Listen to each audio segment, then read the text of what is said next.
doing it like he's worthy. It says in Matthew 6, when you fast, da da da da. He didn't say if you fast. It's supposed to be like normal Christianity. When you pray, when you give, when you fast. And like you said, the bridegroom has now gone away from us. We are fasting because we are mourning for his return. We want him to come back. We want to be close to him.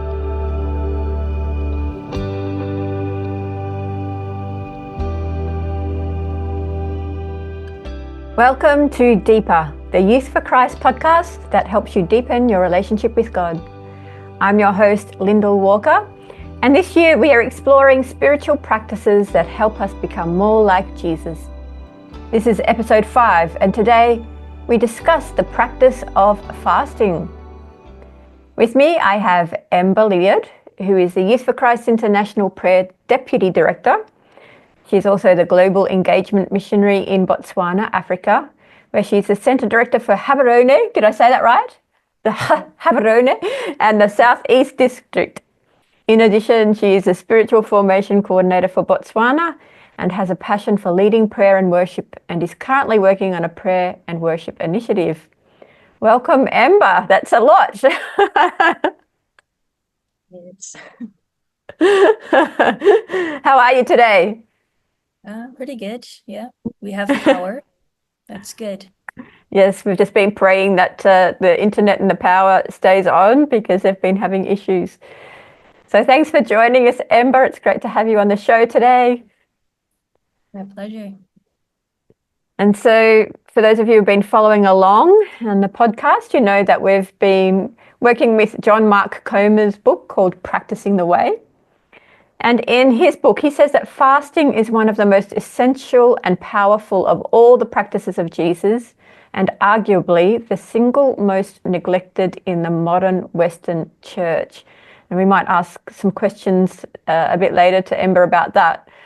But firstly, we have a definition. Fasting is simply a period of time set aside where a person or community goes without food and sometimes water to seek God and tune into his voice. And as John Mark says, it's not just abstinence or a restricted diet. It is actually food, totally all food, not eating for a period of time. And so in modern culture, often we extend this to switching off technology as well, just to have silence and solitude in fasting. As Jesus went into the wilderness, he wouldn't have had those kind of distractions. And so it's also a good thing to do while we're fasting in our modern context. So last month we talked about prayer, and we shared that Youth for Christ International has a global day of prayer and fasting the first Monday of the month. And we focus on praying for the salvation of young people and for God to raise up more harvest workers. So like we said last month around prayer, fasting is something that is really valued in Youth for Christ as a practice that helps us draw closer to God and to seek him for breakthrough. And as a result, we developed a guide for this day a few years ago that goes into a whole lot of detail of why we fast and some practical examples. So I really encourage you to have a look at that guide that's online, our Youth for Christ International website, and I will put the link in the show notes.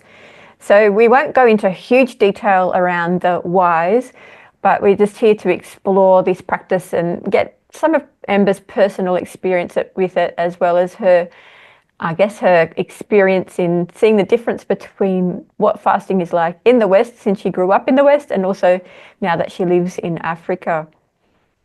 So Ember, I'd love just to hear about your journey with fasting, and then maybe you could share about how you implement the day of prayer and fasting in Botswana. So I grew up in Michigan, and I actually had a pastor/youth pastor who was big on like teaching us about the historic faith. So we read about, it's what's called the Desert Fathers and Saint Athanasius. I read a book about Saint Francis of Assisi. So fasting was kind of introduced as kind of normal Christianity to me. So I remember I started fasting in high school. I think my senior year, I would fast on Fridays. And so for me, like I love food. So, and as a busy teenager with not enough sleep, so for me it was just skipping breakfast. I would skip breakfast, fast during the morning and have lunch. I was also a athlete and stuff, so I needed the energy. But for me, that was a start. That was my start. And then in missionary college, so fast forward till like 5 years later, um, there it was actually a corporate thing. It was my first corporate fasting experience where the whole missionary college would fast on Tuesdays. So there was no lunch served in the cafeteria. It was a chapel service during that lunch hour. So we would all just meet and pray and worship during lunchtime. And so that was the first kind of normal weekly day-long fast I started doing.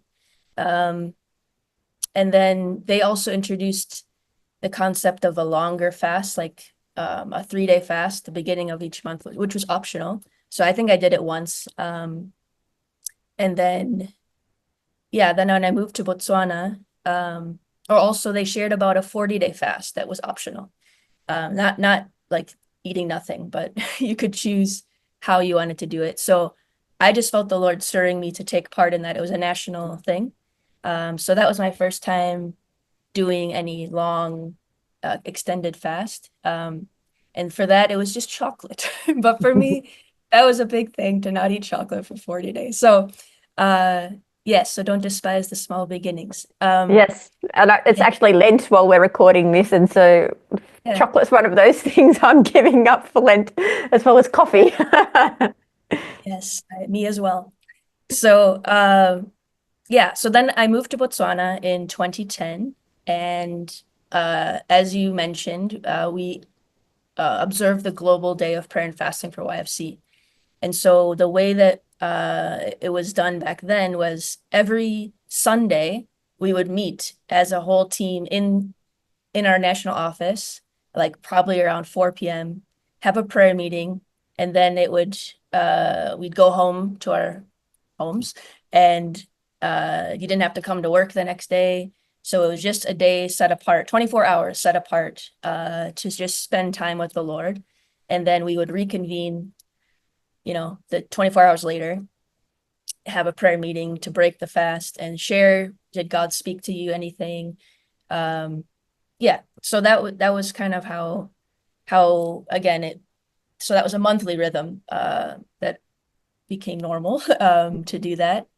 And in 2011, the next year, I learned about Daniel fast. So I know you mentioned fasting is no food, but there are partial fasts. So I learned about Daniel fast, which is based on Daniel chapter 10, where he didn't eat certain food like meat and luxurious foods. So we kind of just call it meats and sweets. Don't eat meats and sweets. You can make it more, intense, like no leaven and all that, but the basic is no meats and sweets.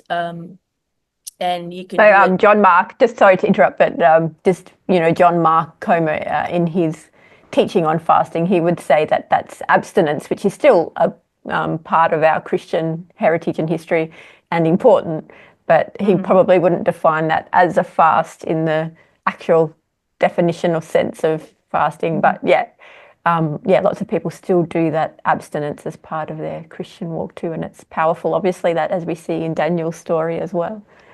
Yeah. So yeah, I did my first Daniel fast, or Daniel abstinence in 2011, for 21 days. Mhm. And yeah, even just what God taught me through those, it's amazing what he taught me, what he confirmed. Yeah. So, and then through the years, the Lord would lead us to kind of mobilize youth to pray and fast. Optionally, we would never like dictate you have to do this, Mm. but like we had a big prayer walk in Gaborone, so the Lord led us to do a 21-day fast before that, whoever wanted to join, and also praying every night at 9 p.m. for the nation. And we did it again 21 days leading up to a prayer hike. And then actually the mayor ended up coming on our hike Mm, and speaking. And then we gave him a t-shirt that said God belongs in my city. mm, And then that picture ended up in the national newspaper with an article about the mayor's faith the next week. So that was pretty cool. mm, Uh, yeah. And then another time was 40 days up until Botswana's Jubilee, like when we turned 50 years old back in mhm. 2016, was another one that the Lord led us to do. So So you currently, obviously had lots of experience in fasting over the years. yes, yeah. When you were asking me, I was like thinking about it last night. I was like, okay, yeah, no, yeah. But most of those are partial fasts, again, it's not. Mm, Or one thing I was going to say, one difference I've seen between Africa and America, I'd never heard of 6 to 6 fasting before I came to Africa. Have mhm. you heard of it? No. See? Okay. So it is like you fast from 6 a.m. to 6 p.m. every day. So that's kind of like common. That's like standard procedure in Africa, or Mm, let me say Botswana. mhm, That people think, oh, you're fasting, so it's like you break at 6. So that is much more sustainable. If you want to do that for 40 days, you're still getting nutrients. mm, So a lot of people do that kind of mm. thing. I guess actually that actually is part of the Christian tradition in, researching for this and also for Lent. Lent was traditionally you actually didn't eat until sunset. So you would fast all day and I think you could eat before sunrise and then you'd break the fast after sunset. And this was common, like the first 1,000 years of Christianity, like most Christians practiced this and they fasted twice a week in that way as well, like not eating until sundown. So I can see why, in Botswana and maybe other African countries and cultures, they have that you don't eat until after 6 p.m. Mhm. Yeah, so I try to fast all day, like once a week as a regular rhythm. I'm not always perfect at it, but that's the Mm, goal. Life can get in the way sometimes, but yeah. mm, Um, it used to be twice a week, but I'm currently at once for all day. But yeah, I know like my youth pastor, he's like, I know you'll be fine. I know if I call you in 10 years, you'll still be fasting on Fridays.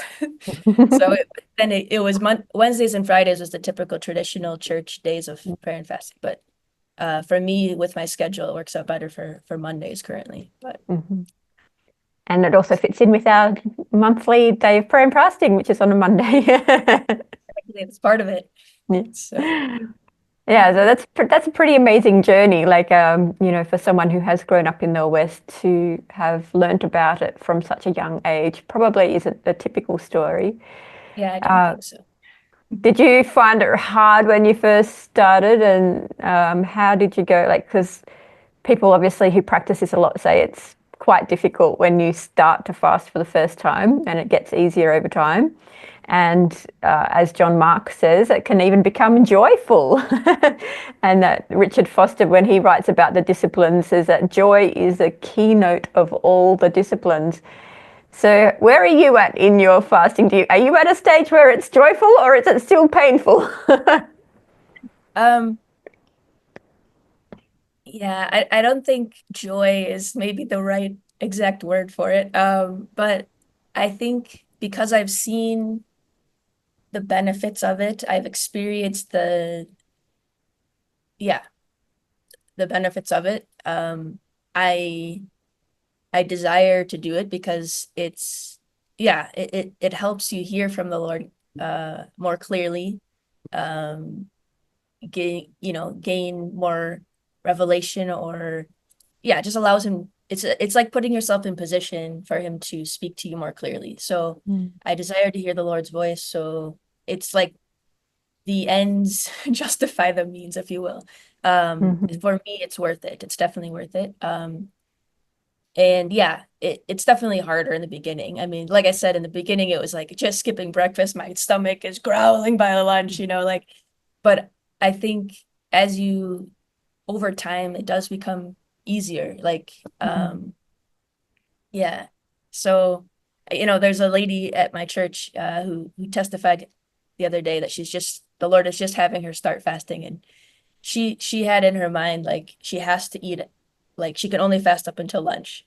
Like if Mm. she goes past that, like, she's gonna die or something. So it's like the Lord had to just work on that mindset in her and realize like you can make it, like so Mm. she could make it almost till midnight, and she felt like she can't make it further. But it's like it's a lot of it's in our mind to think, Mm. oh, I can't do this, or I grew up having BTS bedtime snack like every Mm. night, a snack before bed. So like going to bed hungry just feels like wrong, like I'm gonna die during the night or something.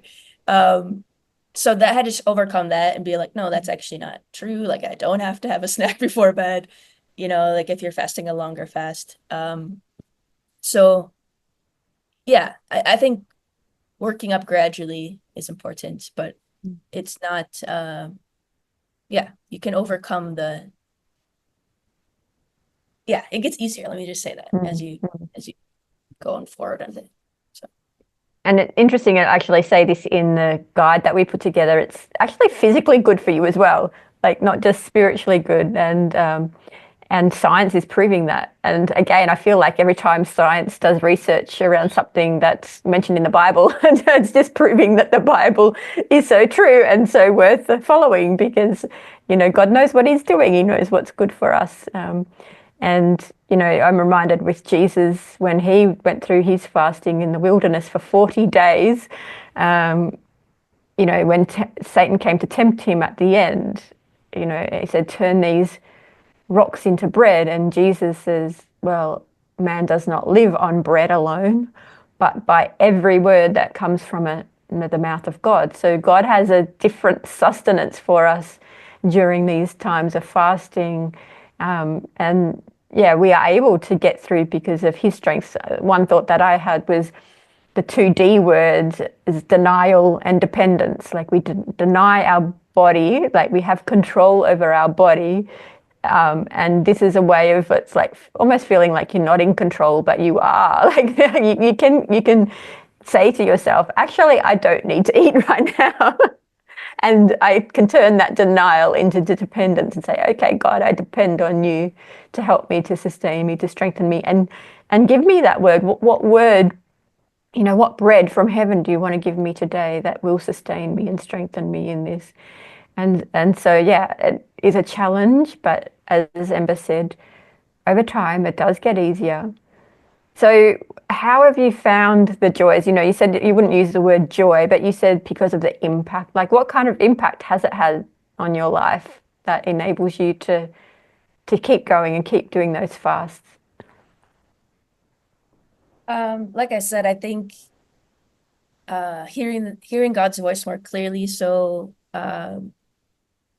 and just having like him bringing confirmation or clarity, like yeah, I don't know how to explain it, but Mm.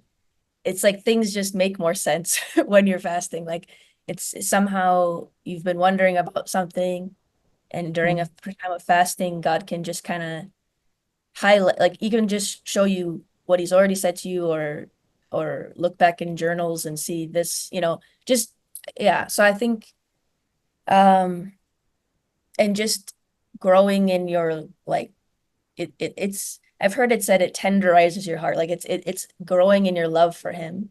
Mm. um and I think also, there's been times when maybe that day of prayer and fasting would end, with the second meeting, but I would feel like the Lord's wanting me to continue later into that night or something. And then I was just worshiping with the guitar, and then he gave me a new song. That's how my Mm. first song came in Setswana.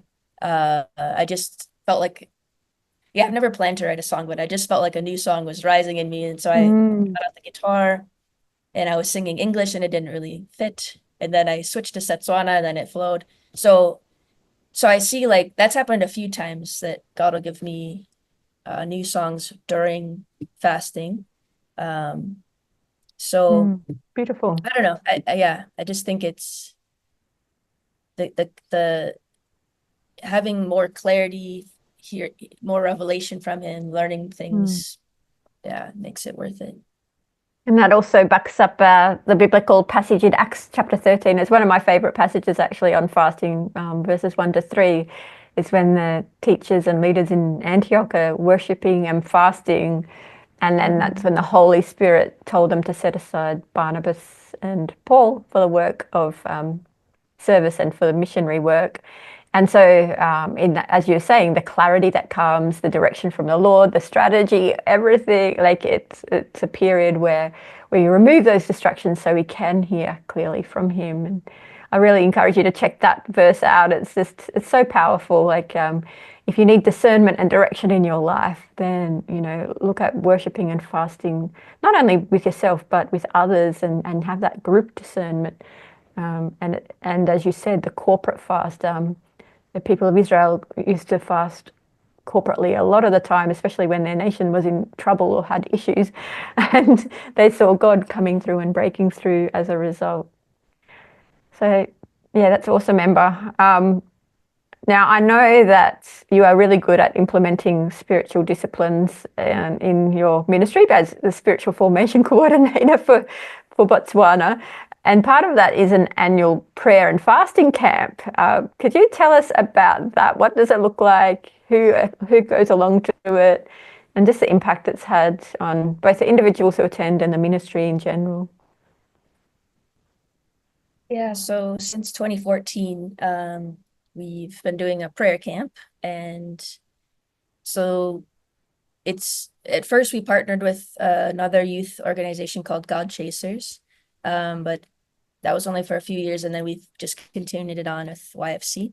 Um, so it's mainly because it's quite an intense camp. It's mainly our volunteers who are available, because it's also, a lot of people are working or in school, so it's not always, it's usually the most we've had is like 15 or 10 people, but it's usually between 6 and 12, I would say.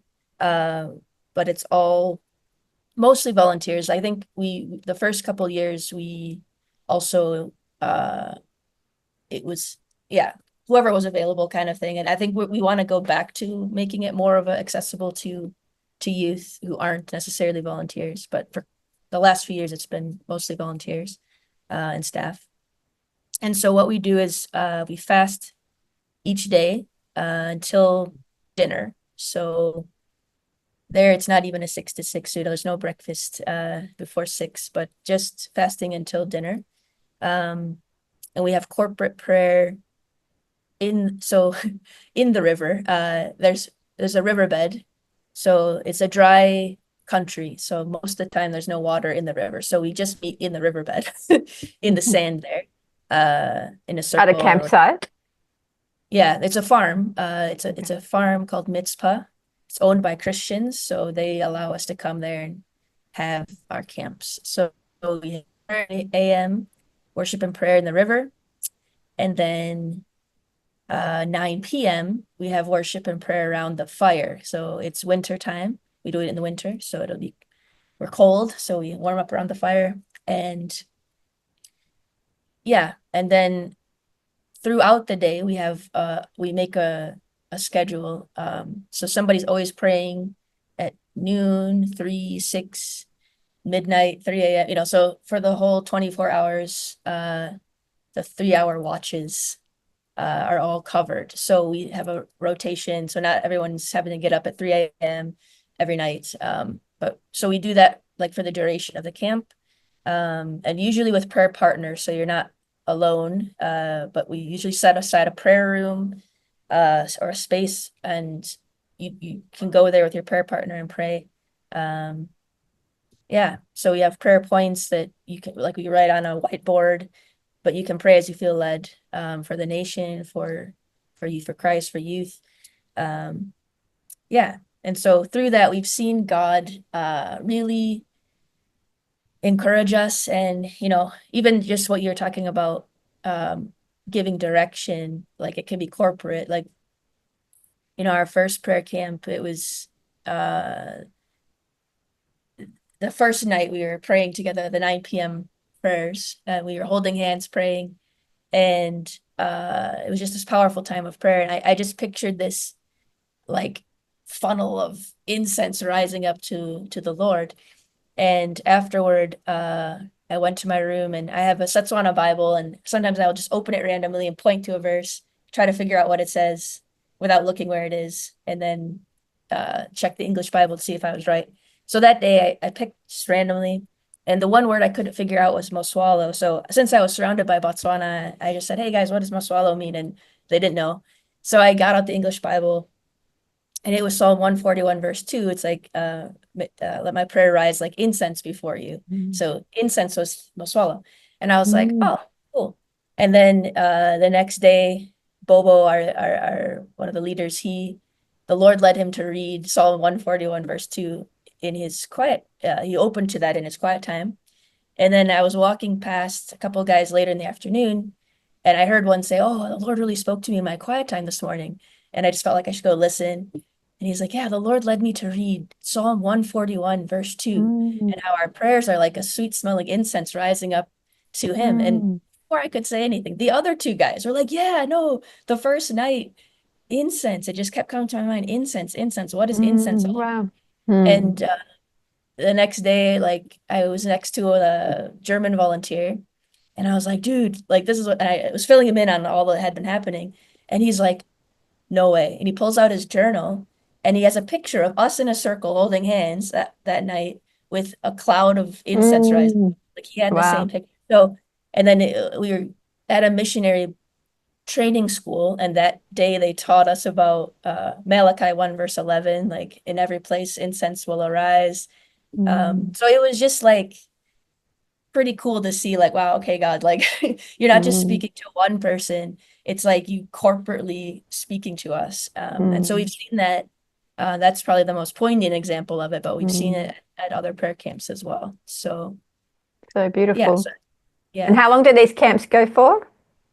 They're typically like the first one was almost 2 weeks, Oh, but it wow. was combined with outreach. The second week we went in schools and ministered in different places in that village we were in. But we decided after that, that, like, let's just make it a prayer camp because it was really difficult to be doing all the outreach while Mm. fasting.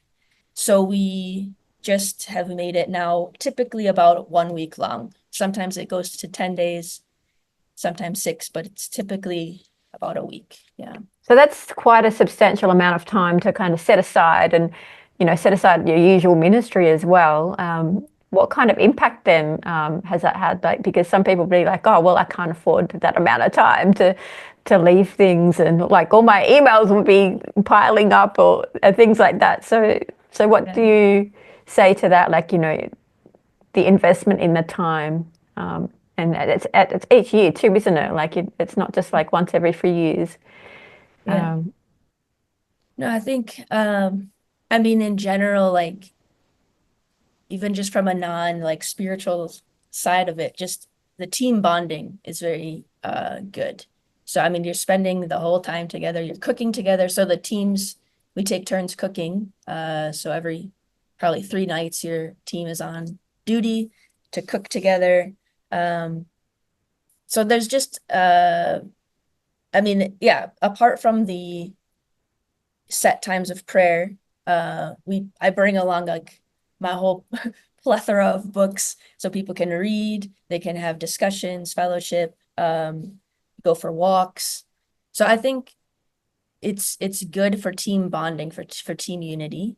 And then also this past year, for example, it's normally been something organized by the Youth for Christ Gaborone Center in the capital city. But we decided last year, let's invite the other district staff if they and volunteers if they want to come. So then mhm. it was a real unifying thing for all of us in YFC, um, Botswana. So yeah, and then as I said, I think a lot of times uh, it's God gives us some direction or confirms things that just spur us on for the rest of the year in terms of, I mean, it's part of where we actually started the harp and bowl method of worship and prayer, where you mix music, musical worship with prayer. Mhm. So that's where I introduced it at that camp. And it's where we always we I don't want to say practice, but that's where we do that model around the fire. It's a safe place to do it because I mean it's kind of like vulnerable because you're singing your prayers. So you're singing Mm-hmm. out something new. So if you're Mm-hmm. not feeling safe around people, you aren't going to want to do that. But we because in that context we're a community, I don't know, somehow it's easier, especially around the fire at night. Like I don't know. So Mm-hmm. people just are able to boldly sing out. We've had beautiful songs coming forth out of that. So, and that's giving us now desire. That's part of why we want to develop this worship and prayer movement in the capital city is to see like can we bring that to home? Can we bring Mm-hmm. that to a more regular lifestyle here in Botswana in the capital? So getting back to John Mark's comment about fasting being a neglected practice in the West, I just wanted to also highlight, as I've been sharing in this podcast over recent times, this Lead with Prayer book, and I know that you have a copy there. And in the chapter on fasting in that book, it talks about a research that the Evangelical Council for Financial Accountability commissioned to basically survey heads of top tier Christian organizations. And from their findings, they basically share that these leaders aren't fasting and that the Western Church is on the precipice of losing this powerful practice if its leaders don't renew their commitment to it. So that's pretty big words, pretty forceful. What do you say to that? And what is your experience of both living, in the West and in Africa? Um, yeah, I think, like I said, I didn't have I don't think I had a normal Christian upbringing in the sense that I was taught about fasting and we had it as a part of our regular missionary college experience. But and my churches in America do fast like January, oftentimes they'll do like a Daniel fast and stuff. But um I think as a whole, Africa, okay, let me not say Africa because I'm only in Botswana, but Botswana, um, it's much more like totally normal. Like every church would have Mm, prayer and fasting in January. And for weeks, like it can be like a 3 week thing. It can, for sure it's like I think standard that every church has a week of prayer and fasting. And even Youth mm, for Christ Botswana, we have a week of prayer and fasting in every January, mm, where we don't do any other ministry. It's just prayer and fasting. So mm, I think that's something I noticed as a difference. And then oftentimes churches will have mid-year prayer and fasting for like maybe half the time. So my church does a week in January and 3 days in July, like the beginning of July. So yeah, I think that's also where it's easier, I think if yeah, people if when I tell people that we have a prayer camp, a prayer and fasting camp, I think they wonder how are youth like actually wanting to go on that. Uh, but it's a very loved camp, and everybody wants to do it. So I think part of that being they've grown up going to churches that fast. You know what I mean? It's like it's not a huge thing it's mm, not a brand new concept to them. So I think that makes it a little bit easier. But yeah, so I think that's one difference I can see is that it seems to me, every church, whether it's Baptist, whether it's Pentecostal, like there's mm, fasting in January. mm, And I think it sets the tone for the year. mm. Yeah. Yeah, and I think sometimes people have a concern, as you said, like, of the health concerns of like, oh, well, what's going to happen if I don't eat for a while? And obviously, if you do have medical, issues, then you're wise about it. You go to your doctor and you ask them about it. You ask for clearance, and maybe you can't, like, yeah, maybe the fast that you need to do is just a certain amount of food, like certain types of food, or one meal a day, or maybe it is that fasting until sunset and then eating after that. But there's still ways that you can, you know, get around, I guess, any kind of limitations that you might have just to, and obviously it's not a stipulation like in the Gospels. You brought up a verse earlier that you said you were going to share about they questioned Jesus, why aren't your disciples fasting? And Jesus said, well, when the bridegroom is there, people don't need to fast. They celebrate. And so Jesus, as the bridegroom, was there with them. But then he said, but there will be a time when the bridegroom's not there anymore. And, then will be the time for fasting. And so we aren't kind of stipulated and have these rules around fasting, but Jesus modeled fasting when he was here on earth. And then we see the early disciples fasting, and we see the early Christians right up, as we said, right up to that 1,000-year mark before the Enlightenment. They just saw it as a normal part of their everyday life. And so I think part of that in the West, we have, that mind thing that we are very scientific and we look at things, in more of that mindset rather than in that spiritual sense. And yeah, like it's time, like as John Mark says, it's time to reclaim some of these practices that we've had, like from the beginning of our Christianity. And, we are one body, like it's, whether we're in part of the Eastern Church, which practicing is fasting is probably more common, even Lent. Like, I guess a lot of churches don't practice Lent even anymore, but that's the 40 days leading up to Easter. And so it's just making people aware, I think, isn't it? Just helping people to understand it's not a scary thing. Like we do it in partnership with the Spirit, and we do it at His invitation too. It's not like I must do this. It's like, is the Holy Spirit inviting me into a period of fasting to be able to, as you said, to tune into God more, to hear Him clearly, to get direction, to desire a breakthrough in certain area of struggles. And, we see that often when there's certain sin stronghold as well. If we commit ourselves to prayer and fasting for a period of time, often those struggles end up disappearing or dissipating. And it's because we are tuned into the Spirit. And I love what it says when Jesus came back after his fast. It said before he went into the wilderness, he was full of the Spirit. But when he came back in the power of the Spirit. And so we need the power of the Spirit in our lives for the ministry that He's called us to do. But even just to walk in the way that He wants us to walk, whether we're in ministry or in the marketplace, it's just the power of the Spirit that enables us. And fasting can help with that. So that's my rant. And as always, we do say if you have any comments or questions, we love to hear from you. Just reach out to deeper@yfci.org, and love to hear your experiences about fasting and how you've implemented it into your life and what results you've seen as a result. And again, I think we said this with Viv in the solitude episode. We don't necessarily do it for the results, but there is impact when we do set aside these times to focus on the Lord. So Ember, we're coming towards the end of our time together, but I just wondered if you had any final pieces of advice for people who might be just starting out on this practice from your experience. Yeah.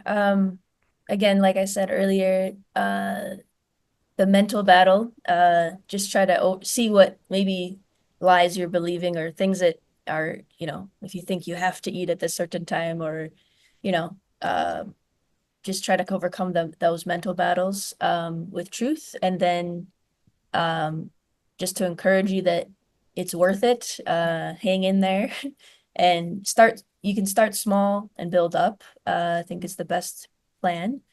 Mm. If you're doing a longer fast, like just on water or something, ease into it. Like you shouldn't just like eat regularly and then boom, the next day, oh, I'm doing a Mm. 3-day water fast. Like your body's gonna, Mm. shocked by that. So you eat less leading up to it. You then eat more fruits and vegetables. So you can Mm. look that up online. Mm. And easing out of it, especially Mm. like you feel like you want to eat a big feast at the end, that would be a very bad idea. Mm. I've Mm. warned people, they still have done it. Then they're like, you were right. So Mm. very important. It's also for your health, very important to just, Mm. learn how to ease out of it. Mm. And what I would say is pink Himalayan salt is your friend. Mm. Yes, Okay. that's a tip that I learned doing a water fast with a friend.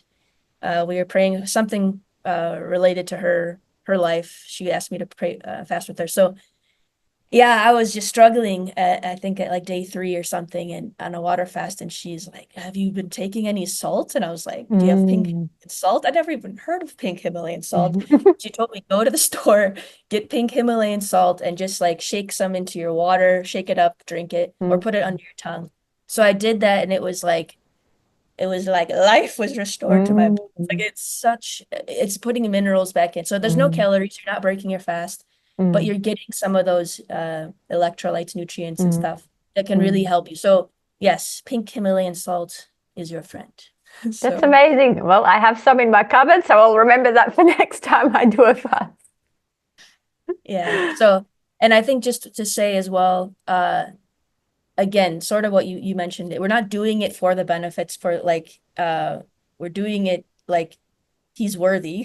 Mm. It says in Matthew 6, when you fast, da da da Mm. da. He didn't say if you fast. It's supposed to be like normal Christianity. When you pray, when you Mm. give, when you fast. Um, and like you said, the bridegroom has now gone away from us. We are fasting because we are mourning for his return. We want him to come back. We Mm. want to be close to him. So that scripture as well in Acts 13, it said they are ministering to the Lord Mm. fasting. So it's a way of us ministering to God and saying, Lord, I Mm. value you more than food right now. Mm. I want to know your heart. I want to hear Mm. from you. I want a deeper relationship with you. Hey, the theme Mm. of this podcast is deeper, right? So Amen. yeah, so Mm. that's the motive. And the motive isn't again to earn points with God or, you Mm. know, this is gonna make me God's gonna love me more. Like that's Mm. completely not the case. He loves you. Mm. So Mm. it's not about earning stuff with God, but it's Mm. putting yourself, like I said, in position. It is putting yourself in position to grow in your intimacy with him, to grow deeper with him, to hear from him. So yeah. Mm. Beautiful. And we will have a whole lot of resources in the show notes, and including John Mark Comer's talks online that you can access. And he goes into so much more detail around these topics. And also don't forget to check out that guide that Youth for Christ developed a couple of years ago, because in there we talk about those kind of practicalities around starting a fast and breaking a fast. So it's really important to go into it with knowledge, but also being led by the Spirit, knowing that He will sustain you and enable you. Well, Ember, it's been great to chat. I'm sure we could talk a whole lot more on this topic, and I feel excited now about fasting.